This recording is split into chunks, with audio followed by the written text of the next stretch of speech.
Everyone, welcome back to Pathshala. આજે આપણે નવું ચેપ્ટર સ્ટાર્ટ કરીએ છીએ, જે છે છુપાયેલી આકૃતિ. એકદમ ઇઝી ચેપ્ટર છે, પણ એકવાર આપણે થોડુંક જોયું હોય તો આપણને આઈડિયા રહે. એટલે થોડા ક્વેશ્ચન હું તમને સોલ્વ કરાવું.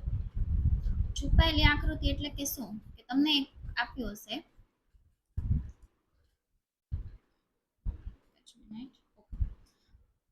તમને એક ક્વેશ્ચનમાં આવી રીતે કંઈ પણ આપ્યું હોય આકૃતિ, જેમ કે આપણે લઈએ આવી રીતે લઈએ, ઓકે. અને એમાં તમને ઓપ્શન આપ્યા હશે 4.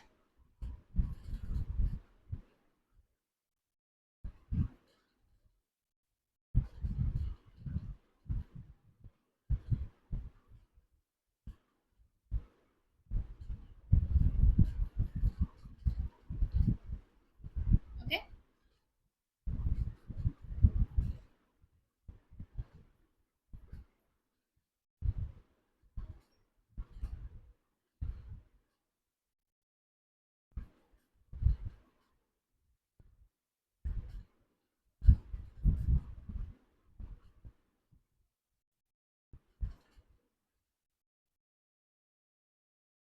આવી રીતે અલગ અલગ તમને આકૃતિઓ આપી હશે ઓપ્શનમાં.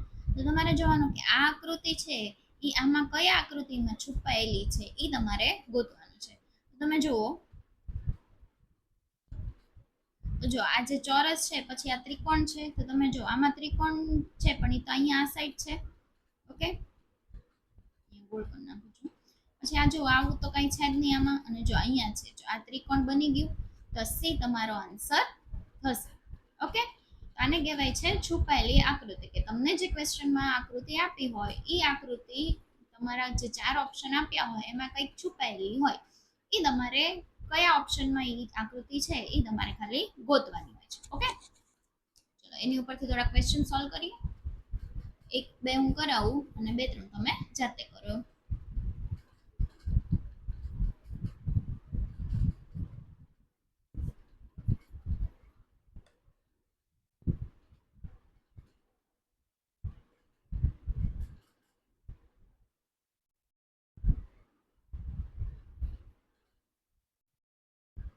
એક જ મિનિટ વેઇટ કરજો. ઓકે, પહેલો ક્વેશ્ચન જોઈએ.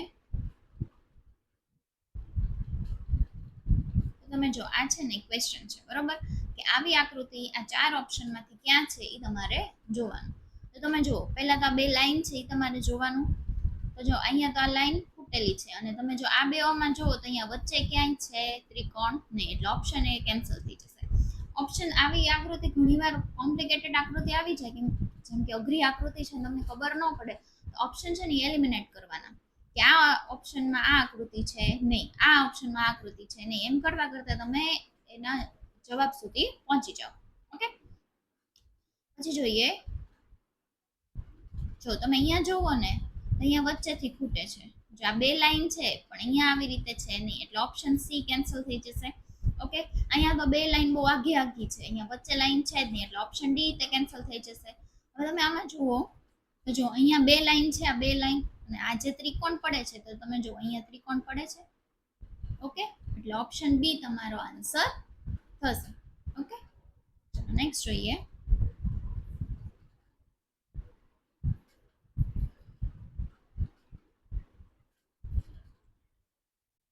ઓકે, જો હવે તમે જુઓ, આમાં પહેલા તમે જો ને, આમ ચોકડી પાડેલી છે, તો આમાં ક્યાંય ચોકડી નથી ને અહીંયા ચોકડી નથી, એટલે ઓપ્શન એ આવશે નહીં, અને ઓપ્શન બી તે કેન્સલ થઈ જશે, ઓકે. પછી તમે જુઓ તો આ બેમાં ચોકડી છે, બરાબર, આવી રીતે ચોકડી પાડે ને એક્સ જેવું, એ બેમાં છે, ઓકે. આગળ જોઈએ, તો જો અહીંયા વચ્ચે ચોરસ છે, તો અહીંયા તે ચોરસ છે ને અહીંયા ચોરસ છે, ઓકે. હજી આગળ જોઈએ, તો અહીંથી લાઈન શરૂ થાય છે, અહીંયા લાઈન શરૂ થાય છે, અને ચારે બાજુ લાઈન શરૂ થાય છે. તો જો અહીંયા લાઈન તો નથી, અહીંયા લાઈન નથી, અહીંયા નથી, અહીંયા નથી. એ પ્રમાણે અહીંયા જુઓ, તો જો અહીંયા લાઈન છે, અહીંયા લાઈન છે, અહીંયા લાઈન છે, ને અહીંયા લાઈન છે ચારે સાઈડ લાઈન, એટલે ઓપ્શન સી તમારો આન્સર થશે, ઓકે. આવી રીતે તમારે આકૃતિ એમાં ગોતવાની છે. હવે તમે ટ્રાય કરજો કે તમને આ આકૃતિ મળે છે કે નહીં, અને સાચો તમારો જવાબ થાય છે કે નહીં, પહેલા તમે ટ્રાય કરો.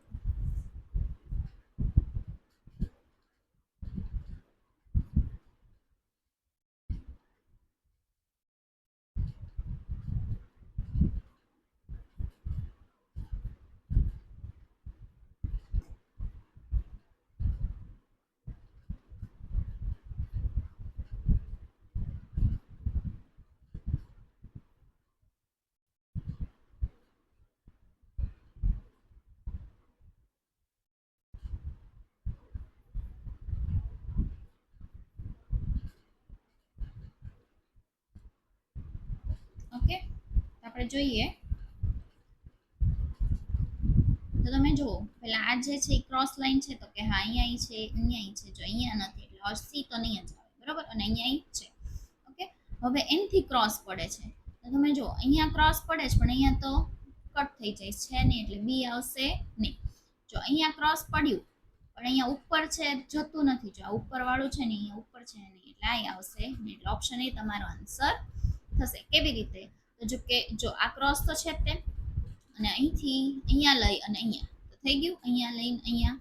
ઓકે, એટલે ઓપ્શન એ તમારો આન્સર થશે. ઓકે, જો અહીંયાથી અહીંયા. ઓકે, ચલો નેક્સ્ટ ટ્રાય કરજો.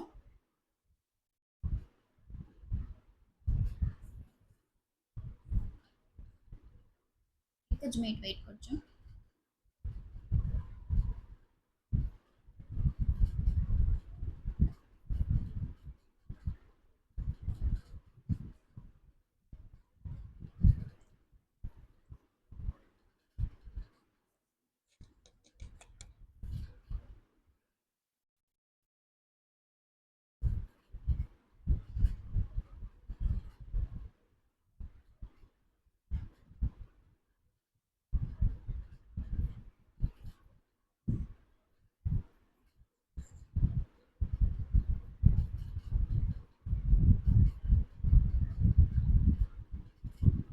આવા ચેપ્ટર છે ને ખૂબ જ ઇઝી ચેપ્ટર હોય છે, એટલે ઘણીવાર ક્વેશ્ચન પેપરમાં એકાદો ક્વેશ્ચન પૂછાઈ ગયો હોય ને આ બધા રોકડા માર્ક છે.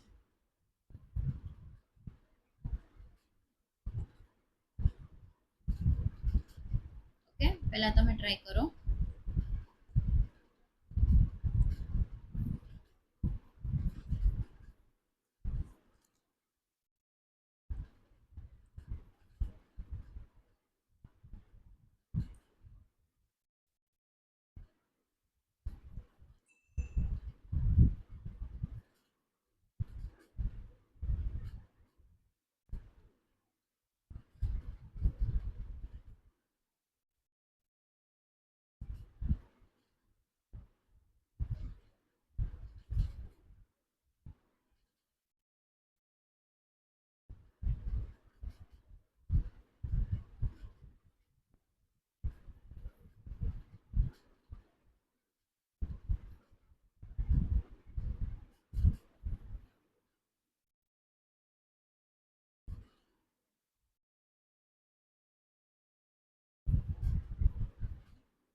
ઓકે, હવે આપણે જોઈએ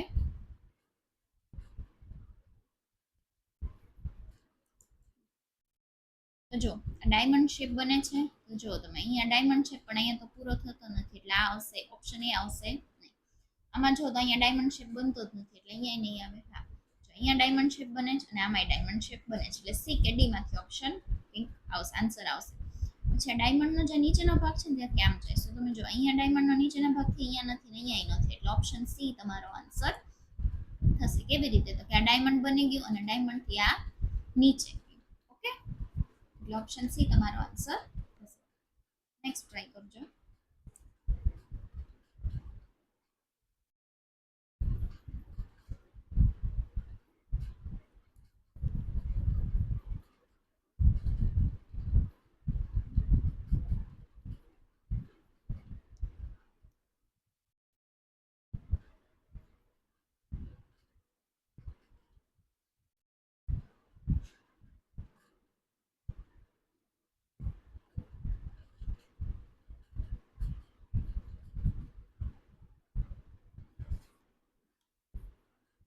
ઓકે, હવે આમાં તમે જુઓ તો કે ગોળ છે,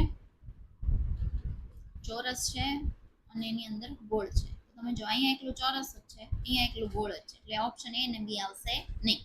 ઓકે, આગળ જોઈએ તો કે ચોરસ છે, ગોળ છે અને આમ આડો લીટો છે. તો તમે જો અહીંયા ચોરસ છે, ગોળ છે પણ આડો લીટો નથી. આમાં જો ચોરસ છે, ગોળ છે અને આડો આ લીટો છે એટલે ઓપ્શન સી એ તમારો આન્સર થશે. ઓકે, ચલો નેક્સ્ટ ટ્રાય કરજો.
ઓકે, આમાં જોઈએ તો જો આ ચોરસ છે, પછી અહીંયા ઊભી લીટી આડી લીટી છે. તમે જો અહીંયા ઊભી લીટી આડી લીટી, અહીંયા તો નાની એવી છે એટલે આ આવશે, બી ઓપ્શન આવશે. ને અહીંયા છે ને અહીંયા છે. ઓકે, આગળ જોઈએ કે આગળ ત્રિકોણ બને છે. તો તમે જો અહીંયા ત્રિકોણમાં અહીંયા લીટી નથી, ઓપ્શન અહીંયા આવશે નહીં. ઓપ્શન બી તો થાય કેન્સલ થઈ ગયો. તો ઓપ્શન ડી જુઓ તો આ સાઈડ છે લીટી, પણ આ સાઈડ ત્રિકોણ બનવા માટે છે નહીં, એટલે ડી આવશે. એટલે ઓપ્શન સી તમારો આન્સર થશે. આમાં જો તો ત્રિકોણ બને છે તો કે હા, અહીંથી આ આખું ત્રિકોણ બની ગયું અને આ બે લાઈન તો છે જ તે. ઓકે, એટલે ઓપ્શન સી તમારો આન્સર થશે. ઓકે,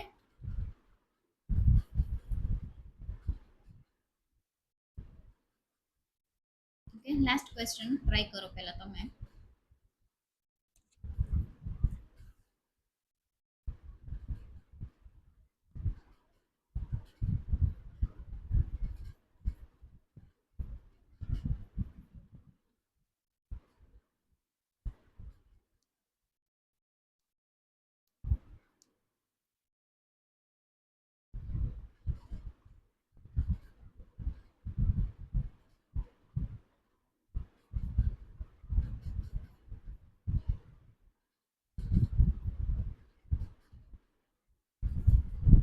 ઓકે, હવે તમે જુઓ આ સીધી લાઈન ત્યાંથી આમ ને આ સાઈડ ક્રોસ છે. ઓકે, તમે આમાં જુઓ તો અહીંથી જે આમ કરીને અહીંયા તો લાઈન નથી એટલે ઓપ્શન એ નહીં આવે. અહીંથી તો અહીંયા ઉપર જતું જ નથી એટલે ઓપ્શન બી નહીં આવે. અહીંયા તમે જુઓ તો અહીંથી શરૂ કરી અને અહીંથી અને આ ઓપ્શન સી તમારો આન્સર થશે. જો આ તે આકૃતિ સેમ થઈ ગઈ. ઓકે, આમાં જુઓ તો આ બહુ ઉપરથી અહીંયાથી અડાડેલું છે, જ્યારે અહીંયા અડ્યું નથી એટલે ઓપ્શન ડી તમારો આન્સર થશે ને ઓપ્શન સી તમારો આન્સર થશે. ઓકે, ચલો that's it from my side. I hope કે તમને સમજાણું હશે કે છુપાયેલી આકૃતિ કેવી રીતે ગોતવાની. નેક્સ્ટ લેક્ચરમાં આપણે નવું ચેપ્ટર સ્ટાર્ટ કરશું. ત્યાં સુધી સ્ટે ટ્યુન.